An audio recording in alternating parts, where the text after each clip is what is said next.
Hi friends, I hope you're all doing well. So we continue in this 6 hours complete driving theory for Belgium Made Simple. So today we will talk about a new lesson on the road. My name is Anjum and I am the author of the book Driving Theory for Belgium Made Simple. In today's lesson, we will focus on this topic on the road. In this lesson, we will look at road users who are considered to be pedestrians, who are considered to be drivers, how you will identify the difference between those because the regulations will be different. We will understand the different parts of a public road. We will understand the different road markings and how your position should be on the road when you are driving or when you are stopping. What do you do in case of accident? And we will look at the traffic signs related to this topic. All right, so let's continue. Okay, to start with, who are road users? So road users can be pedestrians and can also be drivers. All right. So pedestrians are basically who are using the road or public road at a walking pace. And it could also be with a mobility device, like in this case, a hoverboard, and in this case, a wheelchair. So these are pedestrians. You can also see pedestrians using a part of road here, public road, and they are walking on the sidewalk. So they are pedestrians. So anyone with a walking pace or with a mobility device that doesn't go at a faster speed than walking pace, they are considered to be pedestrians. And then who are drivers? Drivers are everyone who is driving a vehicle. For example, a car, it could be a bus, a tram, they're all considered to be drivers. Drivers are also who are riding bicycles. Drivers are riders who are riding, let's say, a horse. And so they are using the mobility device or mobility equipment, which is going faster than the walking pace. So they are all considered as drivers. All right.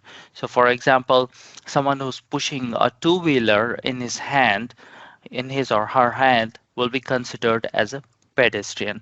And the same person, riding the two-wheeler will be considered as a driver. Okay. So here are some examples of pedestrians. Someone who's pushing a wheelchair is a pedestrian, or any other vehicle without a motor. That's also a pedestrian. Someone who's walking alongside a bicycle or two-wheeled moped. They're just walking next to it, holding that in the hand. They are pedestrians. So someone using a means of transport at a walking speed only, such as a scooter or hoverboard, they're all considered to be as pedestrians. Okay, so let's continue. Now, here are some examples of drivers. For example, this horse carriage is, these people are basically drivers who are riding a horse. So let's say they are on the public road and they come across a traffic light. They must follow the traffic light rules. Okay, if there is red, they must stop, and if there is green, they can continue driving. All right, they should continue driving when it is green. So they will follow the rules and they will use the part of the road that is reserved for vehicles like cars and buses. All right. And here again, drivers, you see bicycles, they are also drivers. There's a driver here in the car. There's a driver who's driving the tractor. So these are all the examples of drivers. And all the drivers have to drive the vehicle on the hardened surface of the public road, which is the carriageway, or the other names are the road. Okay. Now, where where do pedestrians walk? So we know drivers and pedestrians are using the roads. Where do pedestrians really, which part of the road does pedestrians use? Okay. So there is an order of priority that the pedestrians have to follow. Okay. The first thing is they have to use the sidewalk, that's your footpath, we also say, or the area marked with these traffic signs D9, D10, D11, D13. Okay. So the first thing they will see is D9, D10, D11. If these signs don't exist, then they can also use the part of the public road that is reserved for riders. Okay, that's where they have to walk. Now, the area marked with T13 is the first is D9, D10, D11. If that doesn't exist, they will use the D13 part of the road. So basically D9 is that part of the public road where a part is reserved for the bicycles and the other part is reserved for pedestrians. In this case, the same part is reserved for the bicycles as well as pedestrians. And in this case, it's only the pedestrians that are allowed to use that part of the public road. The bicycles and the other vehicles have to use the roadway or the carriageway. Okay. If these things don't exist, they will use the raised verge or elevated verge. You can see the elevated verge usually on the left and right side of the road. So they can use the elevated verges both within and outside built-up area. If the elevated verge doesn't exist, they can continue on the level verge. Like in this case, it's still a lot of bushes here. But let's say this was more clear. Even here, there's a lot of bushes. If it was very clear, then they could have used the level verge at the same level of the road. Now, if there's not even level verge, they can use the parking lane. Sometimes you will see that, on the right side and the left side, they have the parking lanes. They can use the parking lanes. Now, if none of these exist, like in this case, you don't have the elevated verge, there is no level verge, there are no traffic signs which indicate the reserved part of the public road for pedestrians. There is no elevated verge, no level verge, at least no level verge where the pedestrians can walk. In that case, they will use this left side lane. Okay, so this is the right side lane, this is the left side lane for the pedestrians. So they walk on or they use the left side of the left side of the lane. Now, it is important that they do that because then they know they are watching the oncoming traffic and they can actually, keep themselves safe.